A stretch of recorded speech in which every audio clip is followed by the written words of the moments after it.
Bueno, creo que ya estamos.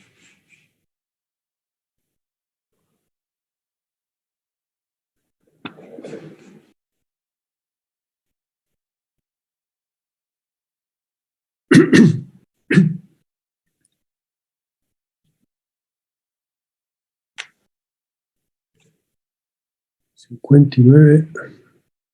Bueno, ahora sí. Sí, entonces, esta es una primera expresión que me dice fundamentalmente que las tensiones varían linealmente con la distancia del eje neutro. ¿Sí? Obviamente para i igual a 0, las tensiones son 0. Ahora lo que vamos a hacer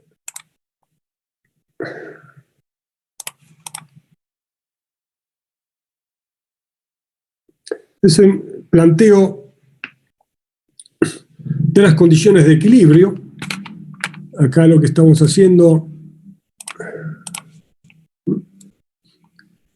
fíjense que para hacer sumatoria de fuerzas y sumatoria de momentos, yo tengo que tomar un diferencial de área, ¿sí? Definir la sigma XX que tengo ahí, ¿sí?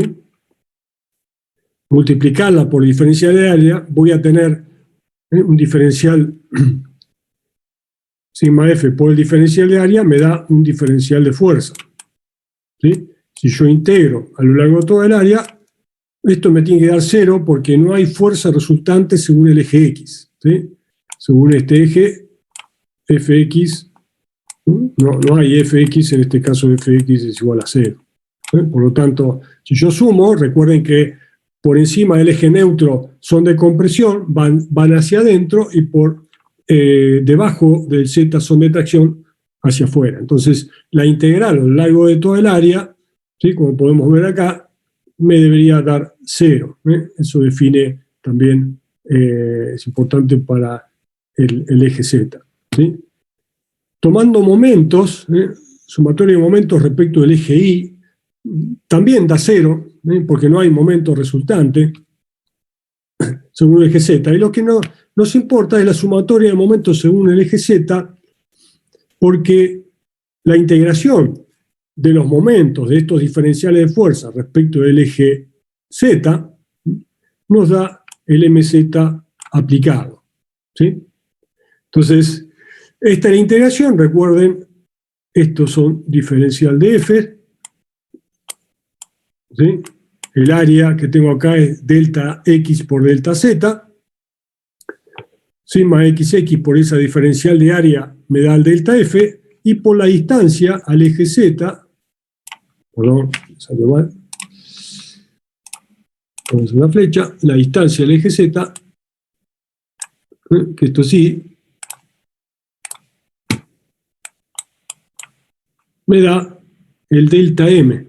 Todo esto que está acá me da un diferencial de momento. ¿Sí? Si yo integro a lo largo de todo el área, me tiene que dar el momento aplicado respecto al MZ, al eje Z. ¿Sí?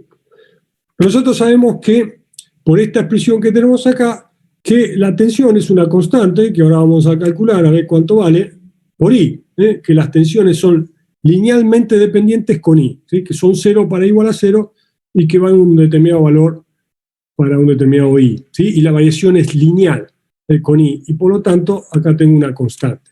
Si nosotros agregamos en esta expresión esa constante, me va a quedar la integral de área por I, por la constante que la puedo sacar afuera, por I que tenía al cuadrado, y delta I, delta Z, que es delta de área, ¿sí? ¿Y esta integral qué es?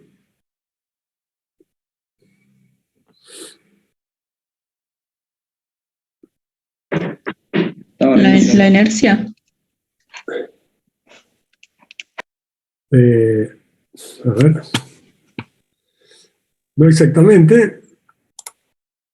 Recuerden usar todos los no, bien. Uy. cualquier cosa. Esperen que quiero mirar. Momento de inercia respecto a qué eje.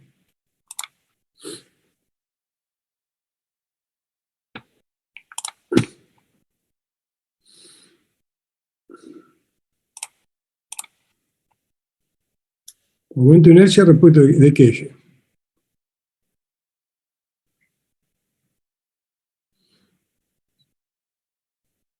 Si estoy calculando diferencial de área, El eje Z. por I al cuadrado. Eje Z. Muy bien, entonces le vamos a poner Z, Z. Porque momento de inercia, Z, Z. Si fuese, no sé, ZI sería cruzado, ¿sí? Este siempre es positivo, es un valor positivo. Siempre elevo I al cuadrado, no importa si es positivo o negativo. Entonces esto es una constante por IZZ. Y esto es igual a menos MZ. Lo habíamos puesto acá. Por lo tanto, ¿la constante cuánto vale? Menos MZ por el... MZ sobre IZZ. Reemplazamos acá, ¿sí? La constante, me quedan por I. Fíjense que es algo muy sencillo, que es la ecuación más importante de flexión, que las tensiones es menos el momento flector en Z dividido el momento de inercia en Z, ambos están definidos para una determinada sección, ¿sí? Y la distribución de tensiones en esa sección que estoy analizando, para un X determinado, la distribución de tensiones está dada solamente por I. ¿Sí? Obviamente, fíjense que tengo los tres ejes acá. ¿Sí? Si yo aplico, a ver qué tenemos del I, o bien. Si yo tengo que aplico un momento flector respecto al eje Z, ¿sí? Respecto al cual tengo este momento de inercia, me va a generar tensiones en la dirección I, tensiones normales, que se van a distribuir según, perdón, en la dirección X, que se van a distribuir linealmente con I. Acá tenemos los tres ejes. Esto es importante porque si yo tengo un MZ, en lugar de un MZ tengo un MI, ¿sí? Flector en MI, recuerden que según el eje Z, X es torsor y eso lo vamos a ver al final. ¿Sí? Es el último esfuerzo que vamos a ver. Si tengo un MI, voy a tener momento de inercia respecto de I, voy a generar también sigma XX, pero la variación va a ser respecto de Z. ¿Sí? La expresión es válida también, por eso es cuando uno tiene momento flector, ¿sí?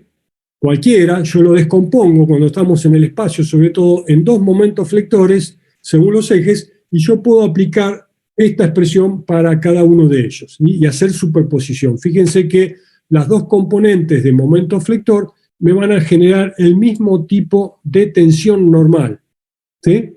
Entonces yo tengo MI y MZ, me van a generar tensiones, el mismo tipo de tensión en el mismo punto.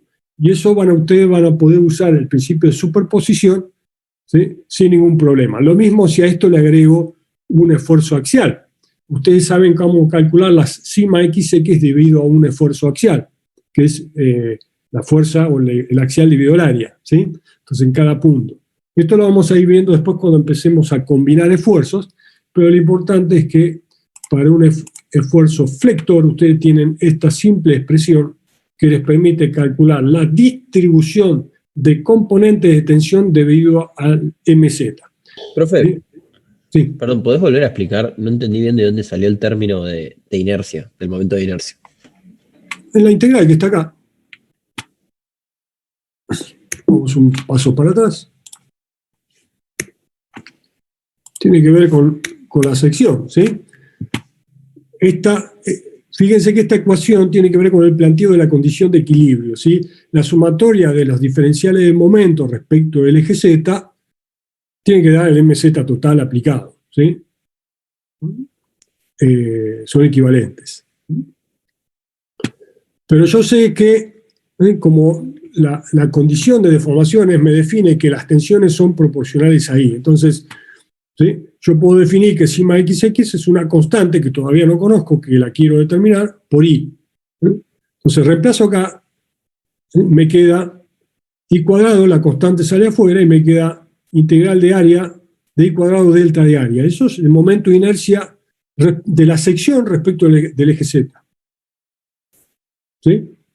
Repasen, recuerden que esto lo vieron en el primer módulo, propiedades de áreas. Hay un video también, subido por Hernán Cuna, sobre propiedades de áreas. Tienen una guía, con eso practiquen.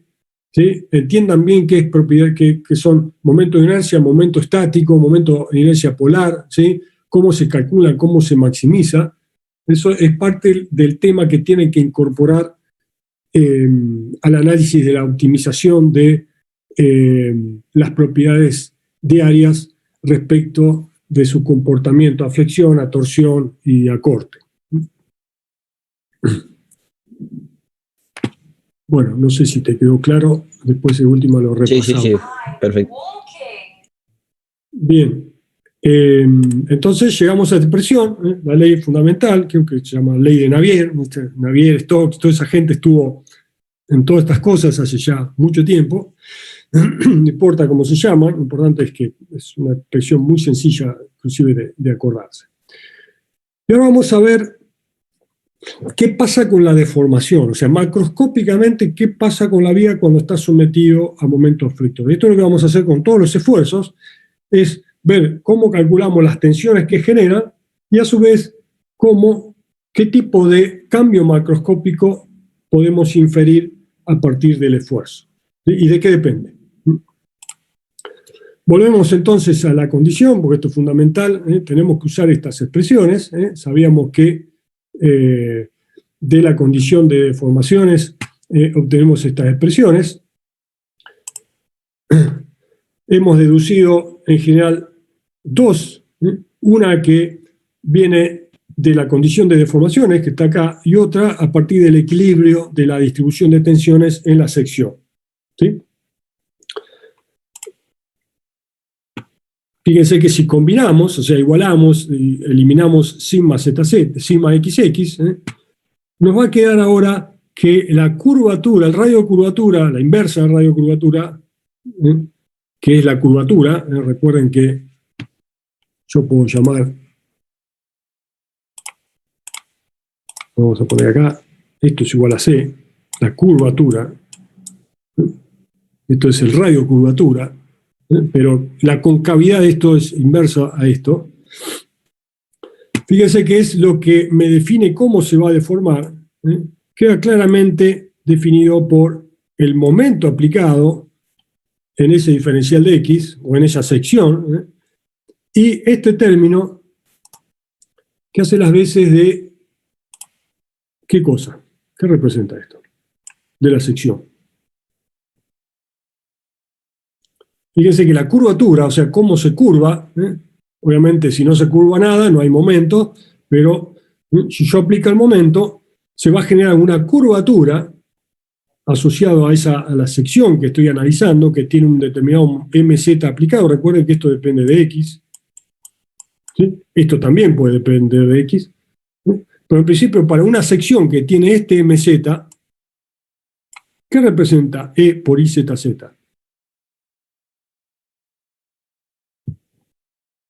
¿Su resistencia? ¿Cómo? ¿Su resistencia? Sí, una especie de resistencia a la curvatura. Y eso que, más que resistencia, es rigidez a la flexión. ¿Sí? Recuerden lo que habíamos definido como rigidez. O sea, para una determinada solicitación, si yo me deformo menos, es más rígido, ¿sí? O menos rígido. Se conoce como rigidez o resistencia a la flexión, pero tiene más que ver con su rigidez, ¿sí? Si yo tengo un determinado momento flector aplicado, ¿sí? Por ejemplo, si tengo madera, ¿sí?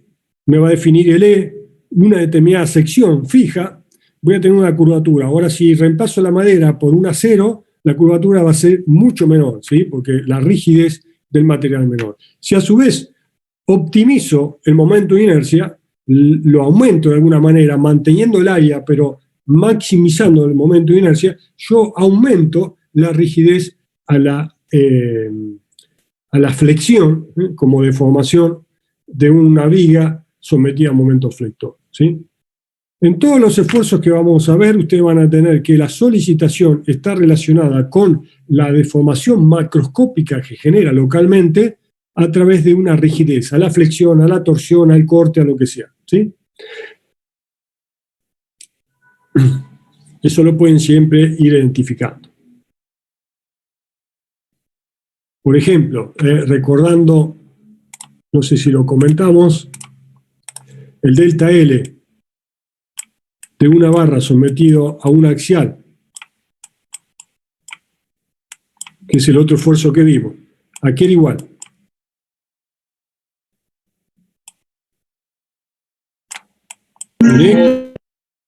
Por L sobre A, vamos a suponer que era constante, ¿sí?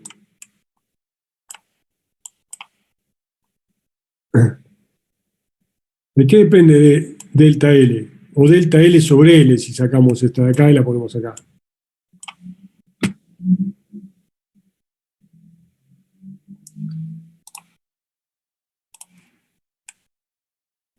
Ahora, no solo depende de E, sino también del área, ¿sí? En este caso depende de E y del momento de inercia respecto al eje Z, respecto del cual está aplicado el momento flector, ¿sí? Y van a ver que en un momento torsor está definido por el momento de corte y el momento de inercia polar, y así sucesivamente, ¿sí? Cada esfuerzo tiene asociado una rigidez a la flexión, a la torsión, al corte, a lo que sea, a la distorsión en el corte, como vamos a ver, que tiene que ver con el material que estoy utilizando y alguna propiedad de la sección, ¿eh? Para el axial es el área, para el flector es el momento de inercia respecto del eje sobre el cual está aplicado, ¿sí? Y así lo vamos a ver en otros esfuerzos. Tienen que entender qué dicen las ecuaciones, ¿sí? ¿Qué representan? Físicamente, ¿cómo puedo optimizar? Por ejemplo, decir, bueno, quiero una viga o un piso que no se deflecte más que tanto, ¿sí? Bueno, tengo que optimizar ese piso o esa viga o esa barra o lo que sea para que no se deforme, ¿sí? Minimizando el peso, optimizando los momentos de inercia y ese tipo de cosas, ¿sí? El entender conceptualmente las ecuaciones le va a permitir optimizar su aplicación, los diseños, etc. Bueno, vamos a seguir entonces. ¿Sí? ¿Alguien habló? Sí, que la viga, ponerle, tenga una curvatura menor. O sea, el momento de inercia no lo podés modificar porque ya es propio de la forma de la viga. ¿Cómo hace para...? Sí, estoy hablando, la optimización tiene que ver con el diseño, ¿sí? Sí. O sea, si yo sé que voy a trabajar con una viga que requiere, o voy a hacer un piso o lo que sea, ¿sí? Distinto si estoy haciendo, no sé, un trampolín o lo que sea. Todo va a depender de la aplicación del componente y las limitaciones que tenga, ¿sí? A la flexión, a la deformación, a las tensiones, a lo que sea. Ustedes para minimizar las tensiones tienen esta expresión, sigma xx menos mz sobre izz por i. Pero para la flexión vamos a obtener otra expresión que tiene que ver con esto, ¿sí? 1 sobre ρ, vamos a ver cómo lo calculamos, o la curvatura, eso es lo que nos está faltando. Y para eso lo que tenemos que analizar es esta simplificación, este gráfico que hice acá abajo a la izquierda. Lo que hacemos acá es dibujar la viga como una línea de longitud AB. Esa es la viga sin deformar.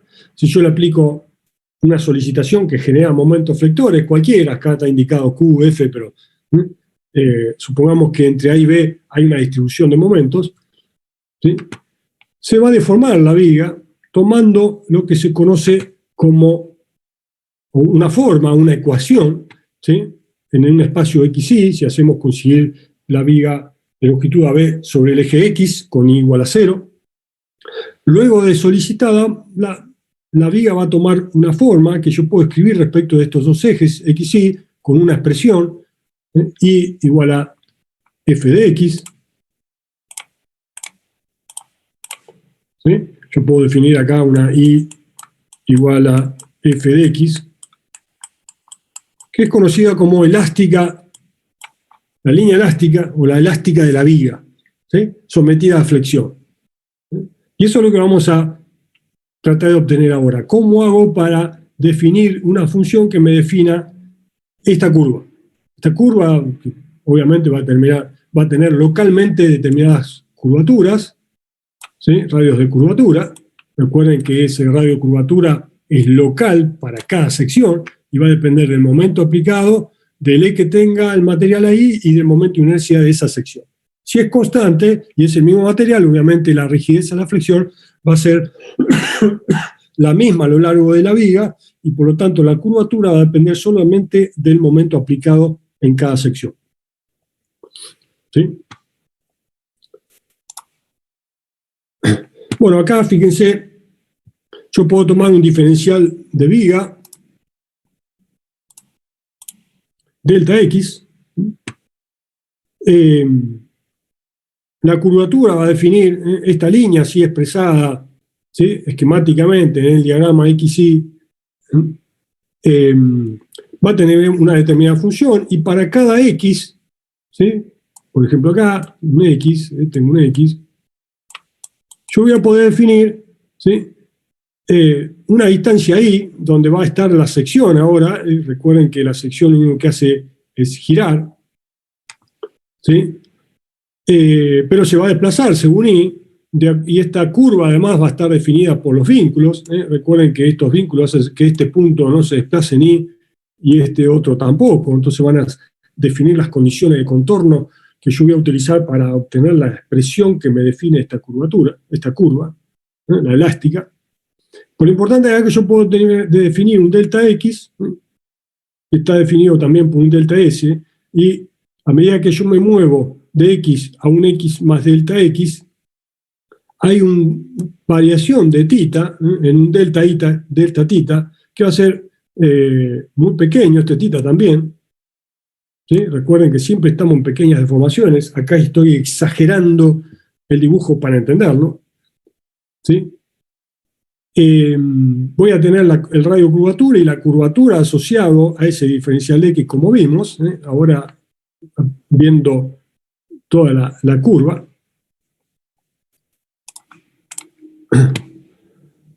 Y bueno, y lo que voy a poder hacer acá es nuevamente, suponiendo y recordando la hipótesis de pequeñas deformaciones, pequeños tita, que me permite hacer esta simplificación de que tita es igual a tangente de tita, y la tangente de tita, ¿sí? Para cada punto de esta curva está dado por la pendiente, o sea, la derivada de Y respecto de X, en ese punto, X, en un X determinado, yo tengo ahí, tita está dado por la derivada de Y respecto de X, o sea, por la pendiente en ese punto, y lo vamos a llamar como Y' para simplificar, ¿sí? La curvatura se puede demostrar trabajando también con estas simplificaciones y haciendo un desarrollo acá de la cadena. Se puede demostrar, no lo vamos a hacer, si quieren después lo pueden buscar, que 1 sobre ρ o la curvatura se puede expresar de esta forma,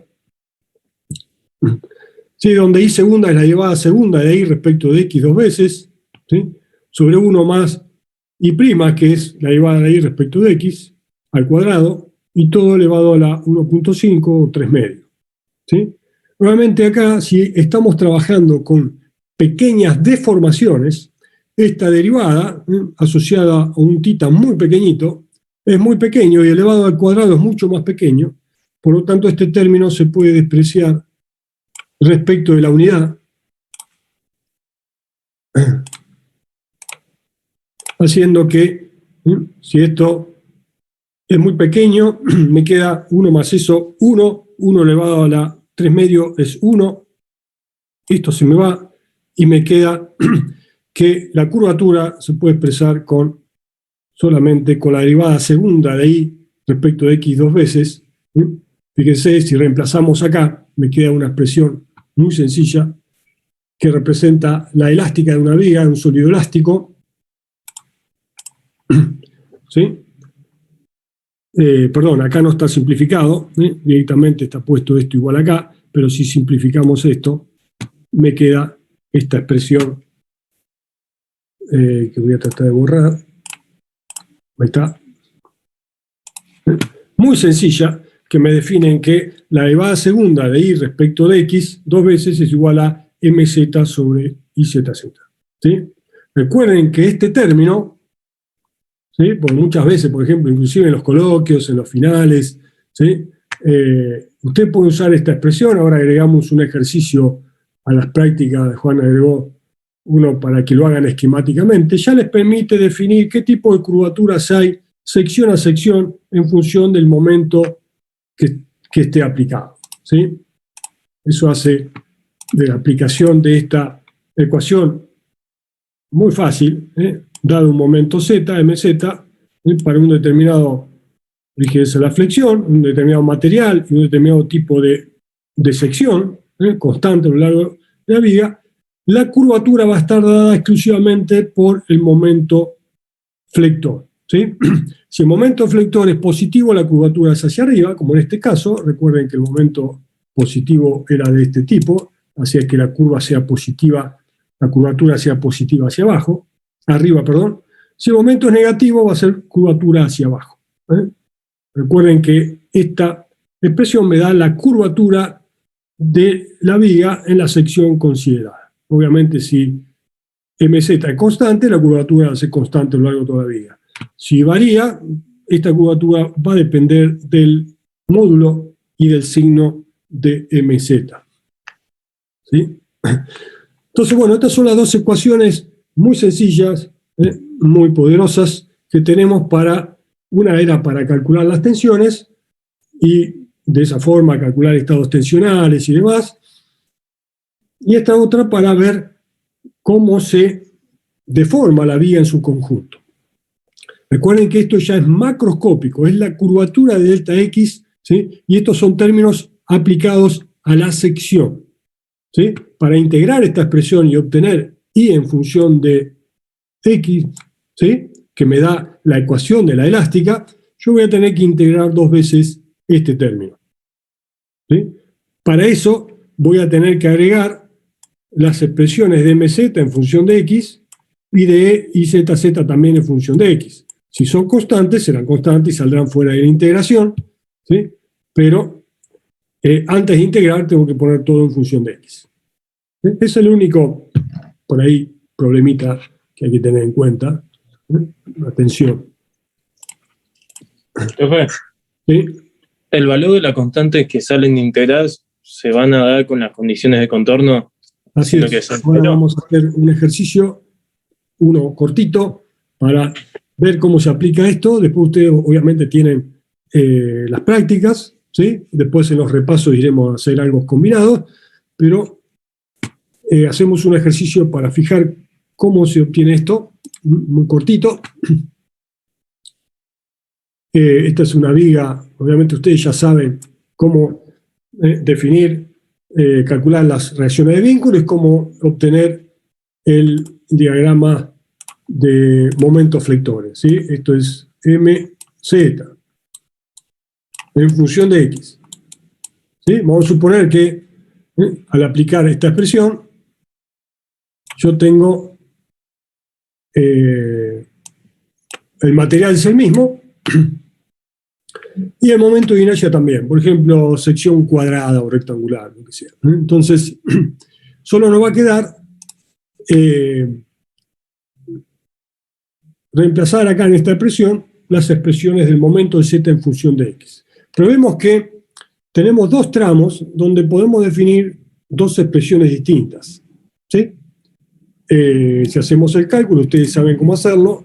Voy a tener que para el tramo A, el mz está dado por la reacción de vínculo por x, ¿sí? X es la variable, variación lineal. Y después para el M2 en el tramo B, tengo que, bueno, sigue actuando esta, pero ahora empieza a trabajar este f de x menos a. ¿Sí?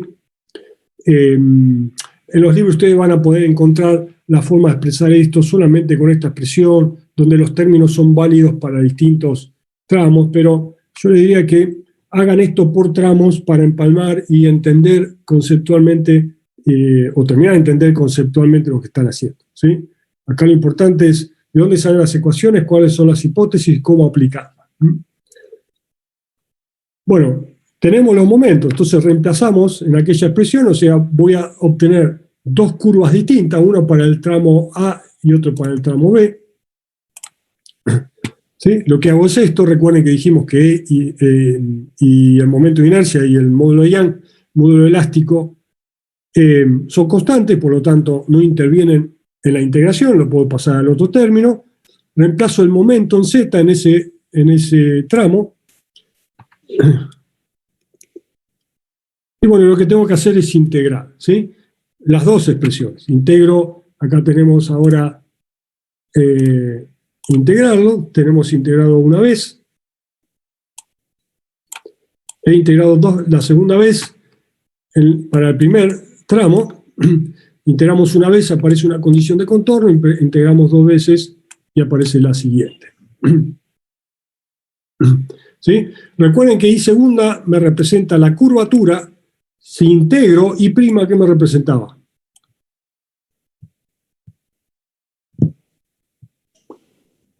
¿Una pendiente? Pendiente. Sí, y entonces, si yo considero que la viga estaba inicialmente horizontal, ¿qué me representa?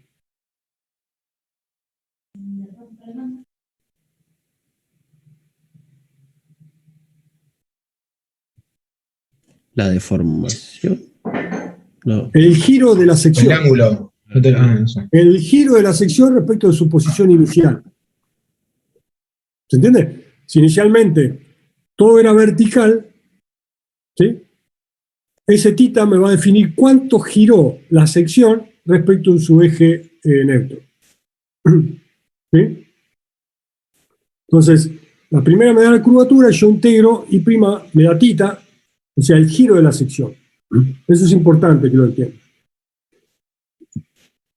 Y si integramos dos veces, obtenemos el desplazamiento respecto de su posición inicial. ¿Sí?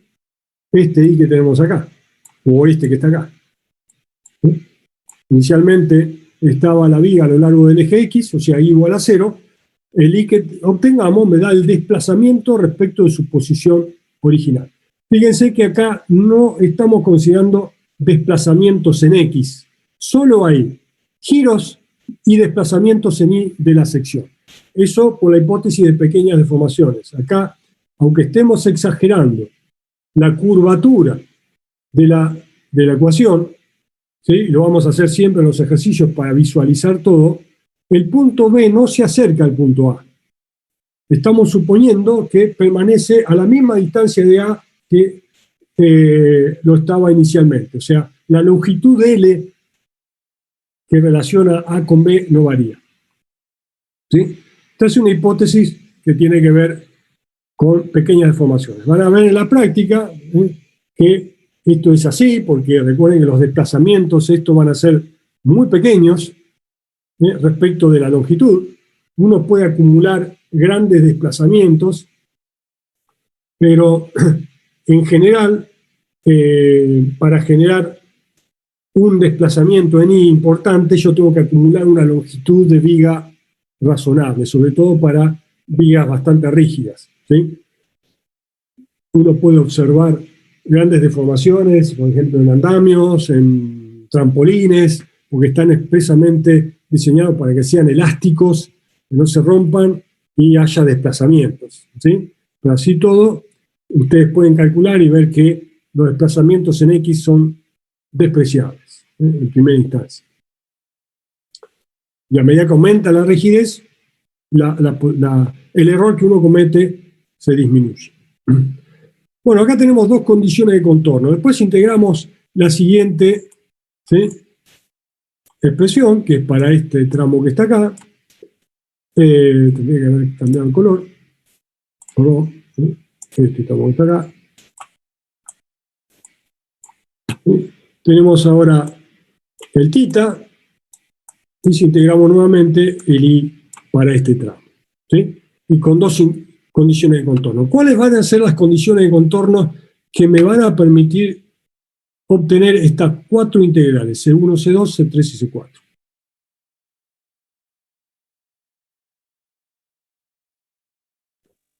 Que los desplazamientos en A y B son 0 y que en el punto A y en el punto B son 0. Y que Muy en la bien. distancia más chica, en la A minúscula, es máxima. Pero yo no sé de antemano cuál es.